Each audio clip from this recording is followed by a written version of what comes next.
মই কি ঢাকা টুপি লগাব নোৱাৰো নেকি মই অসমীয়া ল'ৰা হিচাপে?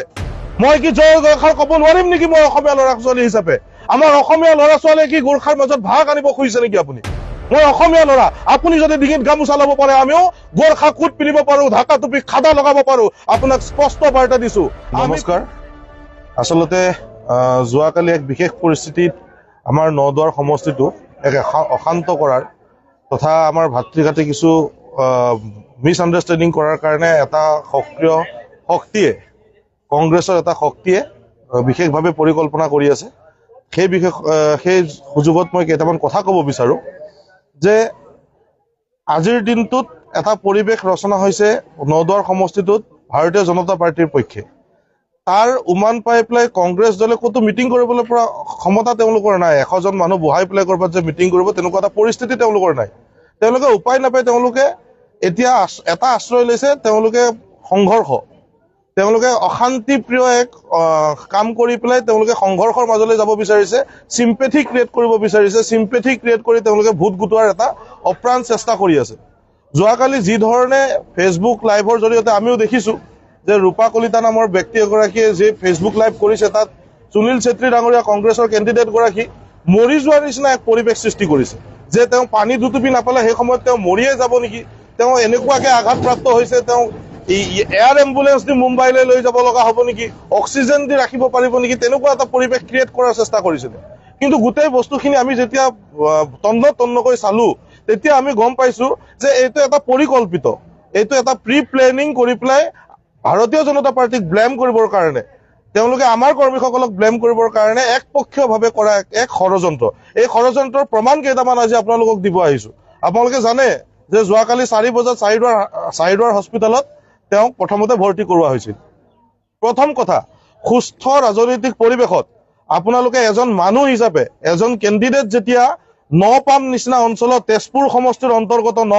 নদুৱাৰ সমষ্টিৰ বাহিৰত তেওঁৰ লগত তেনেকুৱা কৰা বুলি কৈছে, আমাৰ মানুহে আক্ৰমণ কৰা বুলি কৈছে। নপাম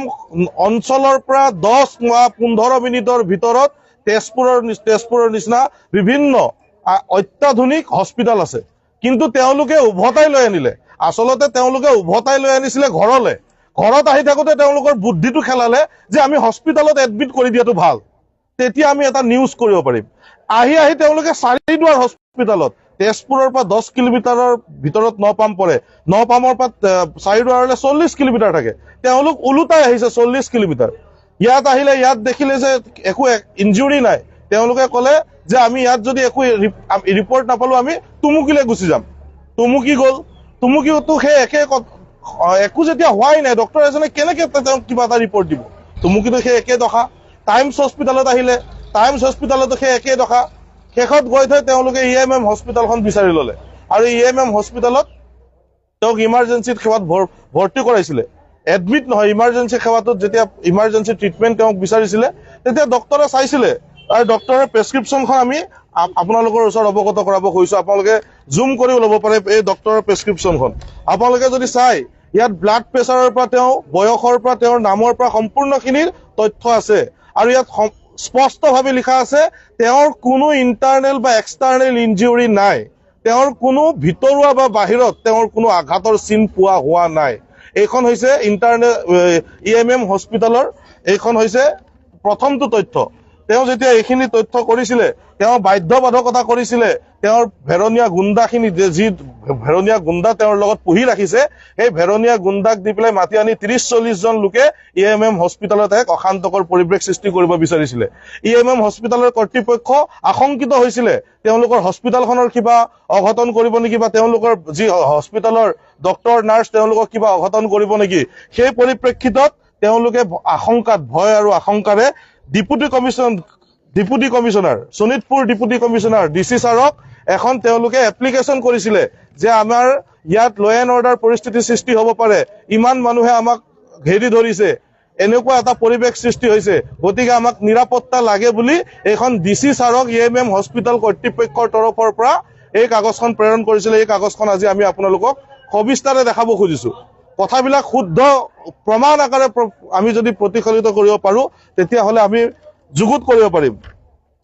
তেতিয়া DC ছাৰে তেওঁক ক'লে, তেওঁক এডমিট কৰি পেলাই ডিচাৰ্জ কৰি দিয়ক, আপোনাৰো কোনো অসুবিধা নহয়। আৰু তেওঁক এডমিট কৰি পেলাই ৰাতিপুৱা ডিসচাৰ্জ কৰি দিয়াৰ পিছত ডিডিসি ছাৰক এখন পত্ৰ আমাৰ ইএমএম হস্পিটালৰ পৰা পঠিয়াইছে যে আপুনি কোৱা মতে আমি ডিসি ছাৰক কোৱা মতে আমি তেওঁলোকক ডিসচাৰ্জ কৰি পঠাইছো তেওঁৰ কোনো ইন্টাৰনেল বা এক্সটাৰ্নেল কোনো ঘায়ল নাই তেওঁ কোনো অসুস্থতা নহয় এই গুটেইখিনি আসলতে এক ৰাজনৈতিক ষড়যন্ত্ৰ এয়া আপোনালোকৰ ওচৰত গুটেই তিনিখন কাগজো মই আপোনালোকক দেখাইছো আৰু ইয়াৰ পৰা এটা কথা প্ৰমাণ হয় তেওঁ কোনো বেলেগ হস্পিটালত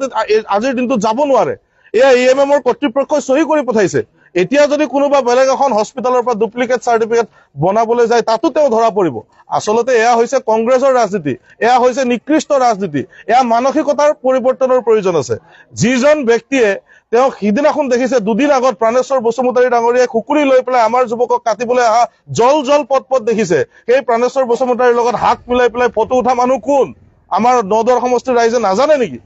আমাৰ নদুৱাৰৰ ভোটাৰে নাজানে নেকি প্ৰাণেশ্বৰ বসুমতাৰীৰ কেছটো আঁতৰাবৰ কাৰণে দমাবৰ কাৰণে আসলতে এই পৰিস্থিতিটো সৃষ্টি কৰিছে মূল কথাটোৱে হৈ গ'ল সেইটো আৰু তেওঁ যিগৰাকী ব্যক্তিৰ লগত হাত মিলাইছে কৰবাত আমিও শংকিত হৈ যাওঁ আমি অসমীয়া যুৱক আমাৰ লগত থকা গোৰ্খা যুৱকসকল শংকিত হৈ যাওঁ যে নদুৱাৰ সমষ্টিত আকৌ কংগ্ৰেছ আহিলে কি হ'ব কি পৰিস্থিতিৰ পৰা আজি আমি উদ্ধাৰ হৈ পেলাই আজি কথা ক'ব পৰা এক পৰিস্থিতি হৈছে বিগত 15 বছৰৰ সময়ত কিন্তু আমি কথা ক'ব পৰা আমাৰ অৱস্থা নাছিলে 15 বছৰ আগত আমাৰ সেই পৰিৱেশটো নাছিলে সুনীল ছেত্ৰী ডাঙৰীয়া ৰাজনীতিত আহিছে ৰাজনীতি কৰক গোৰ্খা জনগোষ্ঠীক লৈ একো নক'ব গোৰ্খা জনগোষ্ঠী আমি বেয়া পোৱা মানুহ নহয় মই কি ঢাকা টুপি লগাব নোৱাৰো নেকি মই অসমীয়া ল'ৰা হিচাপে মই কি জয় গোৰ্খাৰ ক'ব নোৱাৰিম নেকি মই অসমীয়া ল'ৰা ছোৱালী হিচাপে আমাৰ অসমীয়া ল'ৰা ছোৱালীয়ে কি গোৰ্খাৰ মাজত ভাগ আনিব খুজিছে নেকি আপুনি মই অসমীয়া ল'ৰা আপুনি যদি ডিঙিত গামোচা ল'ব পাৰে আমিও গোৰ্খা কোট পিন্ধিব পাৰো ঢাকা টুপি খাদা লগাব পাৰো আপোনাক স্পষ্ট বাৰ্তা দিছো আমি কোনো অন্যায়ৰ বিৰুদ্ধে নহয় আমি একেলগে আছো সদায় একেলগে থাকিম বড়ো অসমীয়া মিচিং গোৰ্খা বিভিন্ন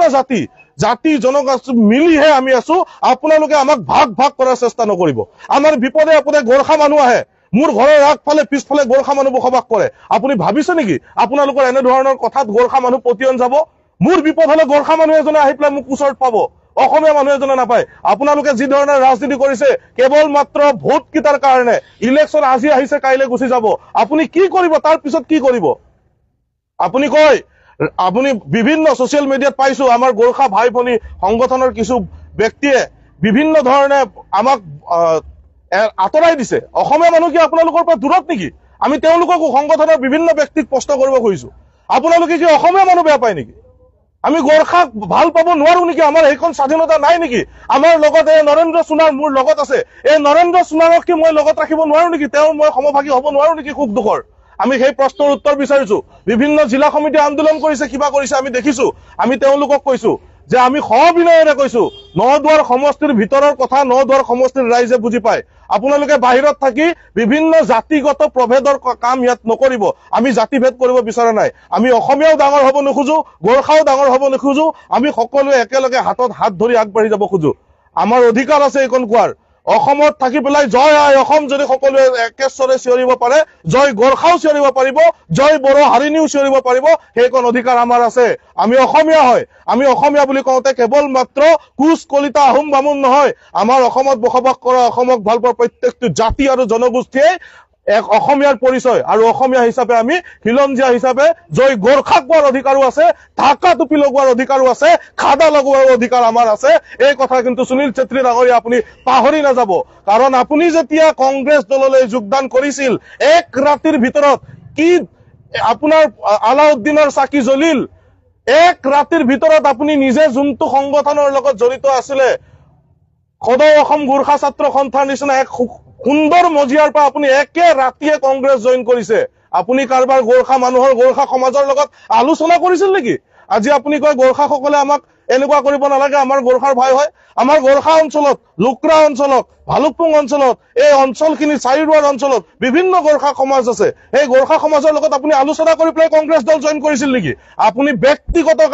ব্যক্তিগত স্বাৰ্থ সিদ্ধিৰ কাৰণে কংগ্ৰেছ দলক আপুনি জইন কৰিছে আৰু আপোনাৰ ব্যক্তিগত স্বাৰ্থ গোৰ্খাসকলে আপোনাৰ হৈ কেতিয়াও মাত নামতে গোৰ্খা ৰাইজে কেতিয়াও কাকো ধোকা দিব নাজানে কাকো বিশ্বাসঘাতকতা নাজানে যাৰ লগত ইমান দিন সত্যতাৰে আছে তাৰ লগতেই থাকিব বুলি আমি আশাবাদী আৰু আপোনাক কৈছো ৰাজনীতি কৰিছে সুস্থ ৰাজনীতি কৰিব এনেকুৱা ধৰণৰ বেমেজালিৰ ৰাজনীতি নকৰিব। নতুন প্ৰজন্মই বেয়া কথা শিকিব, বেয়া কথা নিশিকাব, ভাল কথা শিকাওক, ভালভাৱে আগবাঢ়ি যাওক। এইখিনিয়ে মই ক'ব লগা, এইখিনিয়ে মই কৈছো আপোনালোকক। ধন্যবাদ।